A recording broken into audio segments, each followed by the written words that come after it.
had a great time with the $20,000 I recently saved up.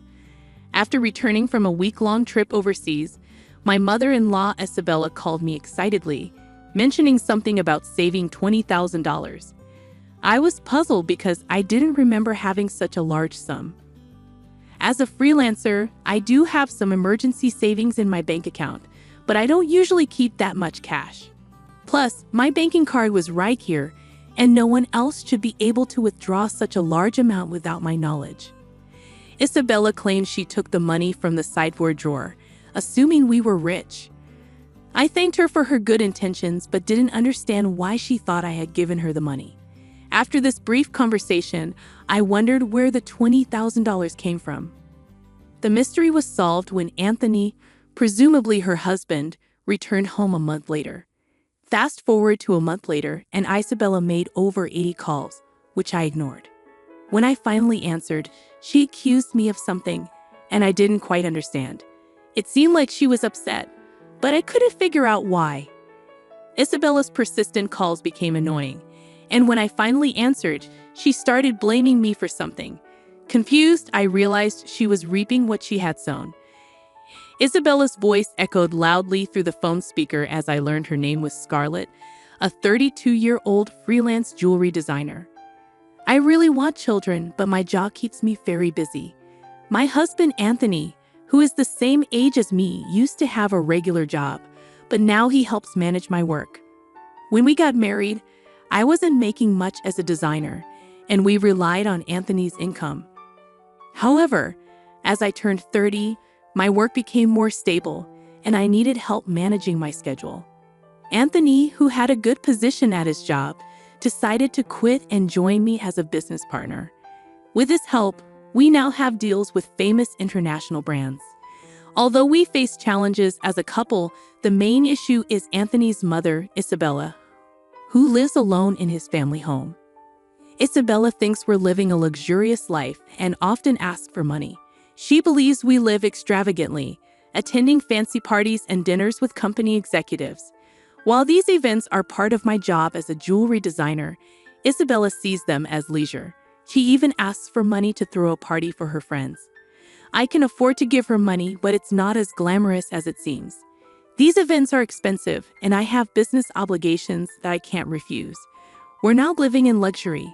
It's all part of our work, dressing up beautifully and eating at expensive places.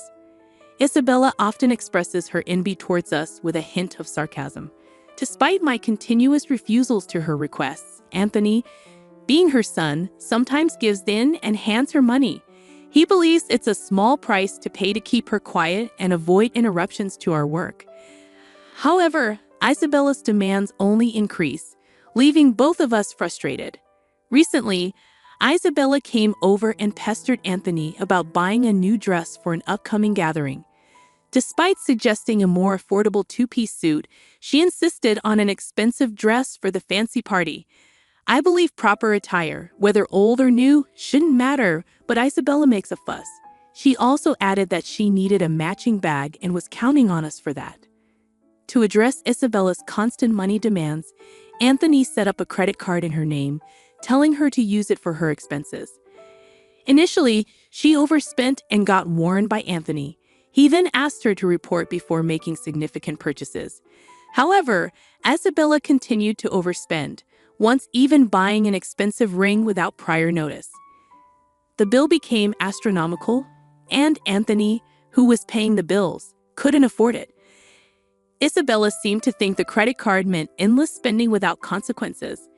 Anthony, frustrated with the situation, decided to put a limit on her card spending. Isabella stormed in, complaining that she couldn't pay for her recent shopping, not realizing the financial strain her overspending was causing us. "We've lowered your monthly limit, but it's still enough, right?" Isabella challenged, questioning the fairness of our lifestyle. She argued that her desire for fun and luxury wasn't much different from our work-related dressing up and attending fancy places.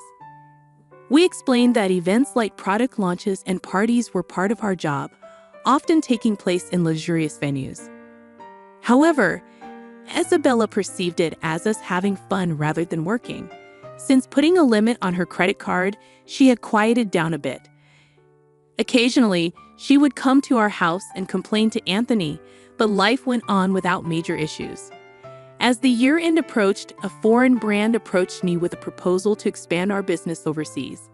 Excited about the opportunity, I saw it as a chance to join the ranks of top-tier designers. Anthony, handling things as my manager, saw it as a rare opportunity we had to take. However, there was a concern about Isabella. Given her past behavior, it was plausible that she might want to come with us. When we told her about our plans that weekend, she reacted just as we predicted. Isabella insisted we were trying to trick her and live even more lavishly overseas. Anthony tried to explain that it was for work, not leisure, but Isabella wouldn't give up, fearing we planned to move there permanently. "We'll come back after our work settles down overseas," I reassured Isabella. She seemed worried that our plans would leave her behind. Both Anthony and I were exhausted from this circular argument. We couldn't take her with us, but Anthony, worn out from convincing her, suggested paying for a week-long trip for her instead. "Really? Are you sure?" Isabella half-happily accepted, and Anthony promised to cover her flight and hotel expenses. However, the peace didn't last long. A few days later, while Anthony was busy with overseas arrangements, Isabella visited our house. "Anthony said that, but I want to shop over there too. Can you give me some money?" she requested. I asked about the card Anthony had given her, and she admitted he had taken it away, fearing she might misuse it with different currency rates overseas. I explained that I couldn't give her money without Anthony's approval. Isabella left, raising her voice, and over the New Year's, she went on a 7-day trip abroad. Upon her return, Isabella revealed an unbelievable truth. She called me excitedly, sharing her experiences and mentioning she had overspent on souvenirs. Feeling fed up, I asked about the money she claimed I had saved up for her. I had no recollection of such money, and the situation took an unexpected turn. I had some savings in my bank account for business emergencies, but Isabella couldn't possibly withdraw cash from it. Despite what she claimed, I had no memory of it. She said she found $20,000 in our house's sideboard drawer, and I was confused about why such money would be there. I couldn't imagine us keeping such a large amount of cash at home. I told Isabella that if she took money from our house without permission, it amounted to theft, even if she's family. I emphasized the seriousness of the situation, especially if Anthony had set the money aside for an important deal. There hadn't been any disruption in our business dealings or payments while Isabella was on her trip. Isabella nonchalantly admitted to using the money, saying, "I'm telling you now that I used it." I pointed out that taking someone else's money without permission is a crime and expressed my concern about her entitled reasoning. Isabella defended herself, saying, "You two live so extravagantly, so why can't I have a little of that? Think of it as doing a favor for your parent." I found her reasoning inappropriate, considering she took money without asking. I promised to ask Anthony about the money when he got back. Isabella believed Anthony would understand, being his only mother, and claimed that $20,000 wasn't much to him. I agreed to pass along the message, still uncertain about the entire situation. I was amazed at Isabella's lack of awareness, and she ended the call by saying, "Please tell him that, thanks." Still baffled by the $20,000 in cash at home, I asked Anthony about it when he returned that night. Anthony had withdrawn the money from his bank account 10 days ago for an urgent payment. He needed cash immediately, but I was surprised that he kept such a large sum in a drawer, considering the potential risks. Anthony, looking troubled, asked if I knew anything about it. Today, Isabella called, thanking us for the $20,000 and mentioning she had a blast with it. I didn't understand what she meant, but it turned out the money was Anthony's after all. However, we still didn't know what such a large amount was meant for. I questioned Anthony about why he had left such a large sum at home, especially when we usually did bank transfers.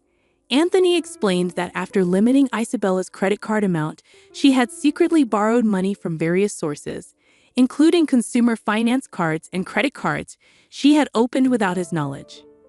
When Anthony discovered this, he took all her cards and prepared the cash to repay Isabella's growing debt. Although he gave her the cash, he knew she might spend it recklessly. The situation became clearer, but the mystery of Isabella's actions remained. I planned to pay the institutions directly through bank transfers, but Anthony preferred fewer records in our bank accounts for the sake of trust with our business partners in bookkeeping. So he decided to withdraw the cash and pay individually. Supporting Isabella's overseas trip was like a parting gift, knowing we wouldn't be able to take care of her like before after moving abroad. As time passed, Isabella's calls to my mobile phone became frequent, almost 80 calls every day. Anthony had advised me not to bother with her, but the persistence made me concerned. One day, Isabella's voice sounded almost like a cry as she apologized for bothering me during the busy moving preparations. She explained that she was receiving payment demands almost every day, and Anthony seemed to be blocking her calls. Isabella couldn't get through to him and pleaded for my help, saying I was her only hope. I was surprised that Anthony would take such a drastic step with his own mother. If he had used the money he prepared to pay off Isabella's debts, this situation might have been avoided. Now, Isabella was inundated with collection letters from finance companies and consumer lenders, facing non-stop collections calls and seeming helpless to do anything about it. It was a scene I had only seen in dramas before. I mentioned it to Anthony, but I couldn't predict his response. Isabella pleaded for help, saying it was a son's duty to assist his mother. The call ended, and I told Anthony about it when he returned home, but he dismissed it coldly, stating that Isabella wasted the opportunity herself. Despite the continued calls from Isabella, I decided to block her number, following Anthony's lead. While I wished I could help, being Anthony's mother meant there was nothing I could do if he had chosen to ignore her. As the day of our move overseas approached, I needed to finish packing. Looking around the still cluttered room, I couldn't shake the lingering feeling of helplessness in the face of Isabella's predicament. It turned out that Isabella had to sell her house to settle her debts. In addition to the $20,000 Anthony had intended to use for repayment, she had hidden even more debts. The amount was so substantial that even after selling her land and house, she couldn't fully clear it. The total balance was unimaginable. Our family home was gone, and Anthony, though somewhat sad, acknowledged there was nothing we could do. Losing the house where one grew up must have felt like a significant loss. Anthony, having lost his place to return to because of his living mother, must have been feeling a deep sense of loss. Isabella now lived in a cheap apartment, struggling to repay the remaining debts with her part-time job. At her age, finding work must be challenging. I felt a bit of sympathy for her. However, the consequences of her spending led to this, so she was to blame. Even for the elderly, taking responsibility for their actions is necessary. Despite the challenges, my business was thriving overseas, and the move had brought more inquiries from other brands. I received offers from unexpected places, something I couldn't have imagined back home. Although it was all appreciated, I was so busy that I barely had time to sleep. Anthony, too, was occupied with various tasks. At this rate, having children was still a distant thought. I pondered this as I gazed at the foreign cityscape outside the window.